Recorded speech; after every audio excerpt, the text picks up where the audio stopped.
The show must go on, and that's exactly what we're going to do at League Unlock. Eric and Mark with you guys going through some power rankings as we shift our focus to Europea land, which is not actually a place. We're going to just call it Europe, or the LEC, or the best region on the planet for competitive League of Legends. 10-1 power ranking action, and number 10. I think every region kind of just has that clear-cut number 10 team. Yeah, you know what? You got to be fair, though. It is a nice little thing that all these teams have said, you know what? We'll take the brunt of it for this year. And, you know, it's been nice that Jin Air has been willing to take the brunt of it for a couple of years in a row now. They've gotten used to it. You got to have someone there at the bottom. Excel bringing up the rear here for the rest of the LEC. Misfits, they roll in at number 9 here, but you got to remember that this is the Misfits where you're considering the performances of the former Misfits and not the Misfits Premier squad, because that is the new one. Yeah, what's important to note here is Misfits Premier, 1-1 record. They get the number 9 spot. Misfits LEC come in right behind them at that 9.5. Worse than them, but still a little bit better than Excel. So right, that seems like a reasonable expectation to put them. Yeah, I mean, 2-6 for them, 1-1 for Premier. I actually liked their debut. I thought they were solid. They had a come-from-behind win against Rogue and were somewhat competitive in their first game. They were actually making proactive plays, so I want to see more out of the Academy boys. SK, surprising 0-4 the last couple of weeks. They're still in at number 8. And at the top of this board, Vitality goes down to 6, and Rogue jumps over them for that top 6 and final playoff spot. Obviously, they had this, I don't even know what to call it, dismantling, absolute destruction of this Fnatic roster, and maybe they lose some points because of, again, the roster that Fnatic decided to field,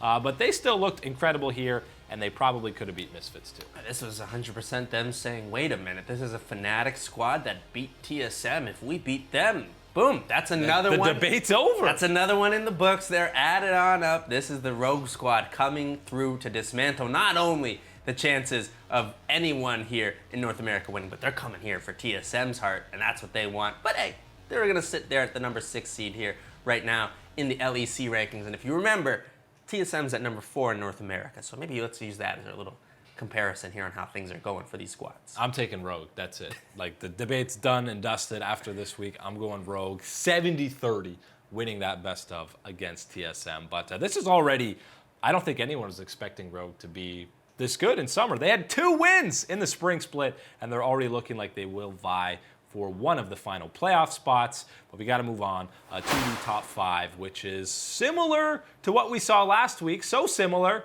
that it's the exact same, Mark. Origin is still there at number 5. I still haven't seen the Origin that we saw in the second half of spring. I think Schalke overall has looked better than them. Another 2-0 week for them. 1 win was against Excel, but they looked pretty convincing against Vitality, who were borderline trolling at times. Yeah, certainly in this matchup, and that's kind of the sad thing here for Vitality is that they're lower down on the power rankings, as you had such a poor performance in this matchup that even your victory here against Origin doesn't really earn you any points that you wanted here. And that's kind of the other point to talk about. Yes, Origin is a team sticking into that 5th spot, not doing enough to move through, still waiting to see this squad provide the type of thrills and the type of smart play that they were known for in the first beginning of the spring split. That's what we saw from them. Haven't seen it yet here in summer. Need to see those improvements, but you're right, Schalke is showing us some of that fire that we wanted to see from this squad here. And hey, it's turning on now, looking pretty good on the Rift. And for Splice, who have looked like clearly the 3rd best team in EU, you might want to argue that number 2 spot over Fnatic. And yes, again, we'll talk about this game against Rogue, but I'm counting it as an anomaly because it's only happened once, so I don't want to take too much away from, the other 7 games, the other 9 games that Fnatic has played on this split. If they continue to do these kind of roster swaps, then I think pretty quickly we're talking about Splice finishing ahead of them. Yeah, pretty quickly I think that we would be seeing that, and especially let's see no more of this kitty in the top lane here for Bwipo. I don't think that that was interesting.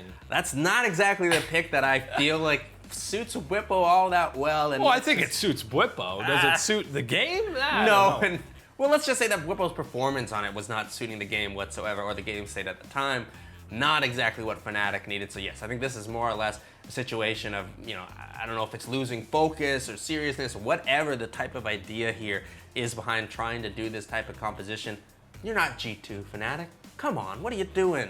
Stick to what you're good at here, and that's your starting lineup. That is the players that you have been grooming for such a long time, developing with, growing with, and becoming this organization, this identity of this Fnatic roster here. Stick with it, and that is where you're going to be finding your strength, not in this mismatch lineup here. Yeah, we'll wait. Give them a little more time before we take them out of that 2 spot. But if I'm G2 and if I'm Wonder, I am talking to Grabs all week and saying, let me play Rengar top next weekend just so that we can embarrass Fnatic and say, look, this is how you play that. Easy, It no works. problem.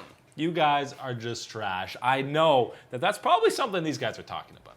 You never know with the G2 squad what type of motivations they might have, whether it's, hey, proving that you are actually the best League of Legends player, or whether you want to put a little bit of BM down and throw down and say, hey, I'm okay with both. Let me just remind you who you're dealing with here on this side. The MSI champions of G2 eSports. And again, finding themselves at the #1 spot here in the rankings. And hey, proving it again here with a dominating performance over Splice, the team that, again, we say is quite convincingly the 3rd best team here in the LEC. And we consider the LEC obviously a stronger region than we do North America. And you're looking at it here, and man, G2 dismantles Splice, once again finding themselves with nothing else but the #1 spot here in the power rankings. That's it. I love how early Grabs can take off his headset. The team fight is still going on. That looks like the quick journey. It's like, this game's done. Let's get out of here. Let's go grab some dinner. You'd feel pretty confident about it if you had the G2 players on your roster there saying, yeah, it's over. I don't need to do anything. Especially Perks on Yasuo. I'm not the one doing anything at this point, so I got no problems taking the headset off. Yeah, the issues Fnatic's dealing with almost self-inflicted again. I don't know what the behind the scenes are. I need more information before we're fully judging this, but G2 very clearly the #1 team in Europe right now.